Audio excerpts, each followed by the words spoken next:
This building in Elizabethville has stood empty for about 7 years, condemned. The structure dates back to the early 1900s and its property even further. What caused it to deteriorate into its current state? What was it used for, and who frequented it? What was it? The answer to the latter is simple. This building is known most recently as the Kepler Convalescent Home. Located on South Market Street, or Route 225, across from the Elizabethville Furniture Store, it was primarily used as a rehabilitation or nursing center, allowing people who just had surgery to stay short-term, or letting those who couldn't return to their own homes stay long-term. The property itself, however, has a long history. In 1832, a preceding structure was built by Robert McCulley, known as the Old Red Tavern. It was a popular hangout for men who were working on building the Lycans Valley Railroad at the time, especially as it also had a trough at the front for horses. One of the owners was William Bowman. In 1904, the Snyder Hotel, named for its maker and owner Charles T. Snyder, was built. This is the original name of the building now termed the Kepler Home. The hotel opened in April of 1905, boasting 36 guest rooms, plumbing, heat, and gas lighting. The Elizabethville Echo wrote of it, "City people who seek rest and recreation during the hot months will find this resort first class in every respect, for here we have pure mountain water, good health, and many facilities that some larger towns do not enjoy." The hotel must not have lasted too long, though, because the building was sold in March of 1922 to Snyder's daughters, Mary and Minnie, for $16,000.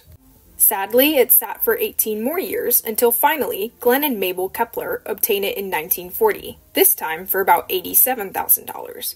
As a bit of a side note, this couple had moved into Elizabethville in 1932 and had taken residence in Newton Hall, John Paul's old stone house. Putting in an extensive amount of hard work, they transformed the hotel into a state-certified facility and opened the Kepler Convalescent Home in 1941. That first year, they admitted 4 residents. In 1967, they were recorded to have 37 guests. It was operated by Mrs. Bonner and a staff of about 20, including nurses, maids, and cooks, who prepared excellent Dutch food. Radio and TV were also available for the residents' use. Estella M. Leupold, writer of the History of Elizabethville book, says, "It has been a blessing to hundreds of men and women and their families over a wide area, and the community is proud of it and grateful to it." The home changed owners in 1932 with a new couple, Lauren and Hazel Hendershot. Bonnie Kent calls the Hendershots a solid, faithful Christian family. The wife, Hazel, is known to have created a Christian bookstore in Franklin, PA, and Lauren was a pastor for some years, as well as a member of the Gideons International. They helped found Regal's Bible Fellowship and are both buried in Maple Grove Cemetery, having died in 2004. In total, they were in charge of the home for about 22 years. In 1993, the Kepler home changed hands again to a man called Thomas Pregent. During part of the time spanning when the Hendershots and Mr. Pregent owned the home, Miss Bonnie Kent was Director of Social Services, Activities, and Volunteers, and during her last 5 years there, she was an administrator. She told me she job shadowed to make sure working there was right for her, and she ended up staying for 15 years. Bonnie has graciously shared many stories about the heart of the home and the impact it had on her and its residents. One time, for example, the residents gathered on the porch with special gold glasses she'd made to celebrate Elvis Week. They also did coconut bowling and were visited by a guy with a pink Cadillac and ate themed foods. She wanted to ensure they had a good quality of life, and one way she did this was by including plenty of fun activities. Once, she brought some residents to an arcade, and one man started crying because he was laughing so hard. Another time, they went to Sight and Sound and stopped to eat, and one of the residents went to eat at a stranger's table. She also organized Easter egg hunts for their grandkids and meals with the families so they could continue keeping in touch. Together with other staff, she talked with them or their families to create goals. This created what she called a multidisciplinary team, so they could look at things like diet, social life, and quality of care, and see how they were doing in meeting these specific goals. Bonnie said she felt it was really important to connect with residents, and she certainly did. In getting to know her residents, she found out how hard it can be with all the changes each person goes through, especially when they aren't working regularly anymore. In order to give her residents a sense of duty or purpose, she would assign different jobs to each one. One woman had Parkinson's in her diaphragm, So she put her in charge of typewriting poems. Another man would help her take out the mail. Bonnie also said her residents made history come alive. Some talked about their experiences in living through the Great Depression, and others told her they had been part of the Civilian Conservation Corps that was part of the New Deal program. Another resident said he made a lamp for President Eisenhower. Even more, helping some residents became harder because they reverted back to speaking their original languages, particularly Dutch. One of my favorite stories she told me is about the time the residents started demanding apple pie so much that they claimed they were going on strike for it. I also loved hearing about a woman who could not speak. This woman would only make sounds until Sunday services, when she heard one of the pastors at Hillside come in. Then she would sing hymns word for word, praising the Lord through song. The Kepler home seemed to face one of its first signs of a downward spiral towards decay when a water sprinkler pipe froze. Bonnie said the residents had to be evacuated from the home, but it turned out for good because the water was quickly shut off, so there was minimal damage, and they also went down to the borough office for the evacuation, allowing the residents to enjoy a time away from the home, playing bingo and eating snacks. From these years working at the Kepler home, Miss Bonnie learned a lot. Even more importantly, she felt super connected to the residents, and in her own words, they became my family. She told me she met her second husband at the home when he worked as a part-time maintenance man, and they even had a second reception held at the home to celebrate together.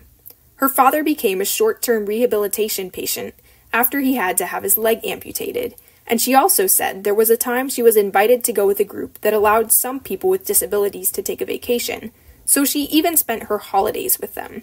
Quoting her, she said, "I loved loving them." Her time working at the home did come to an end, however, and now she continues serving with love and passion for Dauphin County Human Services as the Community Liaison and Operations Manager. Another director of activities for the home in later years was a man named Josh Colbo, who Bonnie said would have stirred and enlightened anyone in his path. He used to be a student of Bonnie's when she worked at the Halifax school. He sadly passed away recently. A major part of the Kepler home history picks up in 2013 with another change, now being owned by Zenith Care LLC. This newer corporation had the goal to enhance the quality of life for each of its residents, according to a site called carehomenet.com. According to the 2017 Elizabethville Bicentennial book, the Kepler home was also still considered a skilled nursing and rehab facility. Another source called senioradvice.com rates the overall facility and care as only 3 out of 5 stars. Unfortunately, there seems to be more rumors than verified facts about this company. During the last 4 months Zenith owned the facility, a woman named Joanne Enders worked as a per diem registered nurse, meaning someone who helps out when there's a staffing problem. She found it convenient to work there as it was closer to her home. Joanne shared that the Kepler home had about 24 to 28 residents and about 35 staff, though not all full-time. The facility still didn't have an elevator, so most residents still lived on the first level, though she said these rooms were small and dark. During this time, the FFA and Life Skills class also went to the home to visit. In 2017, another plan was unveiled to have another facility opened called the New Kepler Center to expand the occupancy limit. It was supposed to be at 4001 Pennsylvania Route 225. This plan suggests the old home had been facing extra signs of wear and decay, and Joanne's testimony solidifies this suspicion. She told me about how they had a flooding issue, where it sounded like the pipes had burst, so there was sometimes a coating of water on the floor. She and the other RNs had to use the sump pump to alleviate the flooding. Mold may have been an issue, as well as asbestos as well. The Department of Health eventually shut down the facility, giving the residents and staff short notice to find another dwelling. Thankfully, they all worked very hard and were able to do this, connecting with the families or finding other nursing homes for every single resident.